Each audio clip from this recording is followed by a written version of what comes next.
I've been asked to talk about prevention of surgical site infection and periprosthetic joint infection. The conflict of interest that I will tell you that most of the things we do today, we don't know if there is enough evidence behind them to support. As Benjamin Franklin said, the best is an ounce of prevention. And in periprosthetic joint infection, that definitely applies. The goal is to try to prevent. But if you look at the definition of prevention as the act of stopping something, I would say that it's probably more important to prevent our patients from being exposed to these risks during their lifetime. But that's very difficult to do because our skin has about 1 million bacteria per square centimeter. And you only need 10 microbes to develop periprosthetic joint infection or surgical site infection. Each patient has a unique immune system. Each patient may be exposed to different risk factors, and bacteria act differently under different circumstances. So our goal is to try to prevent those in multiple steps and try to prevent the clinical outcome, which is infection. So what I will do over the next few minutes, I will try to share with you some of the strategies that are known to be effective in prevention of infection. We've developed a risk calculator. This was based on 280 different factors that we evaluated, and each of those factors were then subjected to pretest probability, and each of them have been given a different weight. And if you want to know what the risk of infection is in each one of your patients, you should try to download this app, and in this app there is a risk calculator for infection. You'll put the metrics in, and the app will tell you what the percentage risk for development of infection may be. So let's start preoperatively. There are numerous factors, much like cardiovascular disease, that could result in infection. These may be divided into modifiable, non-modifiable, controlled, and uncontrolled. As you know, CDC published guidelines for prevention of surgical site infection. So did WHO. And this year, in July of 2018, we had the second international consensus meeting on periprosthetic joint infection, which included trauma and multiple other specialties. In this particular question was, what are the risk factors for periprosthetic joint infection and surgical site infection? High BMI, smoking, alcohol consumption, diabetes, malnutrition, and other medical comorbidities predispose patients to infection. Smoking has been shown beyond dispute to be associated with infection. As you can see, 94% agreement amongst delegates. Obesity increases the risk of infection, and this risk continues to surge rather than there being a real cutoff point. The risk continues to be higher in these patients. But the risk starts to rise rapidly after BMI of 40 kilogram per meter square. There's an association between hyperglycemia and uncontrolled diabetes. Hemoglobin A1C is not a great metric to determine glycemic control. We have written a paper on the use of fructosamine, which is available in majority of the hospitals, including in India. But there was 76% agreement that hyperglycemia is a risk factor. And the level for hemoglobin A1C, if you use that as a metric, should be around 7.5 to 8%, and not the 7% as outlined by American Diabetes Association. CDC recommends that the fasting glucose should be under 200 milligram per deciliter, and WHO also recommends intensive glycemic control in the perioperative period. How about opioids? Patients who take opioids, are they at increased risk? 71% agreement amongst delegates. Intra-articular injection by steroids, does that predispose patients to a risk? Possibly, but no one knows whether that risk goes away by waiting 3, 6 months or some weeks. Infectious lesions in the skin, very important. They need to be treated prior to undergoing elective arthroplasty. Here we have 90% agreement. Malnutrition has been associated with periprosthetic joint infection and surgical site infection in other disciplines. Malnutrition is defined as albumin less than 3.5 gram, or other metrics such as transferrin, prealbumin, or lymphocyte count. But correcting the malnutrition is not known to be effective in prevention of infection, but nonetheless, malnourished patients should most likely be optimized prior to surgery. Again, 98% agreement here. Underweight patients are also at increased risk of SSI and PJI, and that's also critical to recognize these patients who may also be malnourished. Again, 92% agreement here. The story of HIV has changed.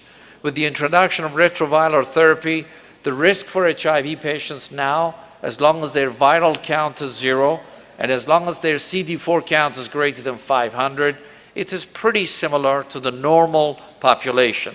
So HIV, not as much of a risk factor as it used to be. Again, 96% agreement.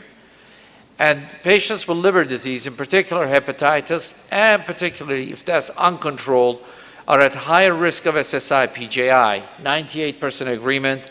And unfortunately, these patients also are at higher risk of bleeding because of platelet dysfunction. How about risk factors related to other disorders? It's been known in recent years that affective disorders such as depression and bipolar disorder and possibly anxiety also increase the risk of SSI and PJI, 88% agreement. Perioperative risk mitigation is very important.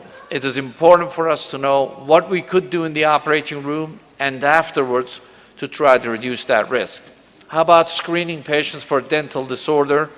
Although their routine screening for dental disease is not recommended, patients who exhibit disorders of dental and oral condition should certainly be looked at and sent to a dentist and oral surgeon for optimization prior to surgery.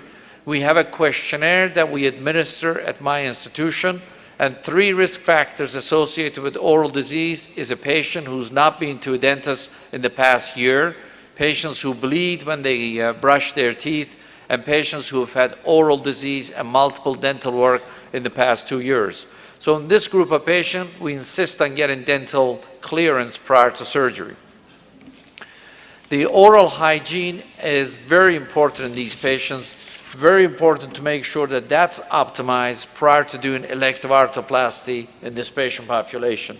Again, 92% agreement by the delegates.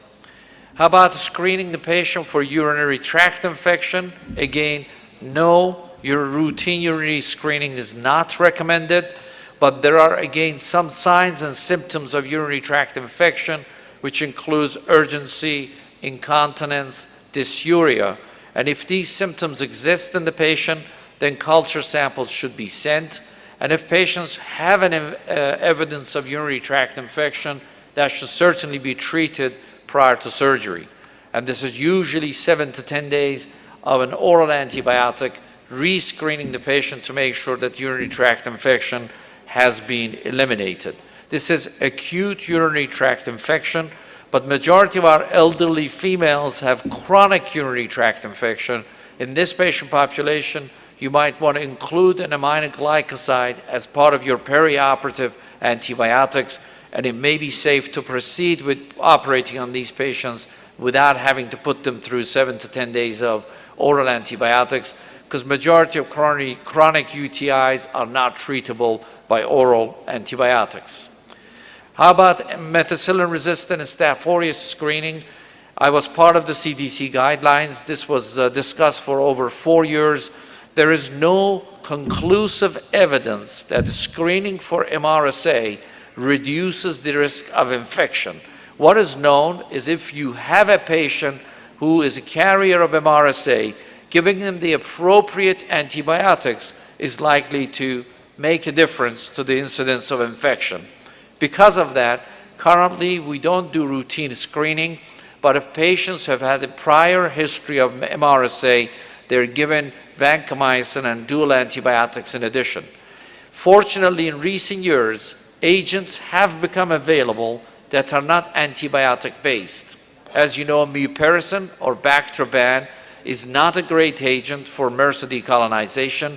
In recent years, iodine-based and chlorhexidine-based agents have become available with great efficacy, so it is possible that routine and universal decolonization may be the way to go forward. That may include decolonizing the healthcare workers in the operating room.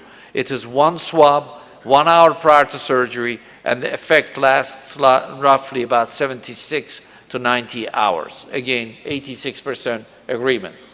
But the best method for MRSA decolonization still remains unknown. And that's why CDC made no recommendations about MRSA screening, and nor did WHO. How about patients who have inflammatory arthropathy and they're about to undergo surgery? This was taken up by American Academy of Hip and Knee Association, AHKS. Extensive work that's been published. This is obviously very, very extensive, very difficult for you to see, but it is available on that ICM Philly app.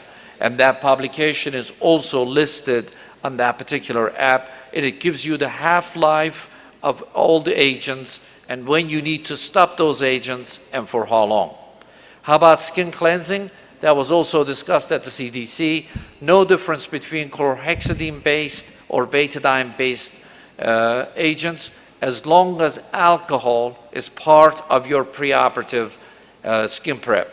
92% agreement. Removing hair should be saved to the operating room or just before the operating room, and it should be done with clippers and not with blades. Soap or antiseptic agents are very effective, and it's very important that patients should have chlorhexidine-based soap or some form of wash prior to elective arthroplasty. Again, 91% agreement. Antibiotic prophylaxis, the best agent is still cefazolin because it has great bone penetration, great biological activity, but it should be dose-based. And in patients who are over 80 kilograms, the patient should receive 2 grams instead of 1. No the recommendations about dual antibiotics, but I think vancomycin should be given to patients who are MRSA carrier, institutionalized patients, those who are in dialysis unit, multiple hospital admissions, patients who've had prior history of MRSA, and in my opinion, healthcare workers. The timing should be within 1 hour. Don't look at that WHO guideline talking about 2 hours. That's too late. If you give it 2 hours before, there is not enough of the antibiotic in the serum to be available at the time of surgery. Local antibiotic delivery has been recommended against by CDC and others because of the fear of rise in antimicrobial resistance. Laminar flow, there is no agreement on what type of room you should operate in, but it's suffice to say that the room you operate in should have very good ventilation system with at least 500 cycles per minute. Forced air warming, nothing against the forced air warming. I know there have been some marketing and some hype in the media. It's not proven to cause any type of infection as far as we know. Again, 93% agreement by delegates. Ample evidence to support the use of a sterile povidone iodine. If you ask me what is one of the most important things I do for prevention of infection, it is why I administer povidone iodine to wound, leave it in for 3 minutes, and then wash it out. Again, that was also highlighted and recommended by WHO and CDC. Aqueous iodophore solution is very effective for prevention of periprosthetic joint infection and SSI. We use occlusive dressing. We leave it on for 7 to 10 days. We don't take it off, and this allows the patients to remain, the wound to remain silent and to heal. Risk mitigation may also include postoperative antibiotics. Usually we give it for 24 hours. Recent CDC recommendation talks about 1 dose, but I think we need further evidence before we can move into 1 dose and instead of 24 hours. Oral antibiotics should not be given to patients after they are done with an uneventful total joint replacement. Anticoagulation, probably aspirin is the best. We'll talk about this tomorrow. I won't dwell on it too much. 80% agreement. Urinary tract infections, we talked about. No urinary catheters for patients unless they run into urinary retention. Management of draining wounds is a whole topic on its own, but if patient is still draining 7 days after surgery, they should be taken back to the operating room. So what do you do with all this information? We work together to try to improve the care of our patients. And again, your time is over. The document is available on the ICM app. Thank you.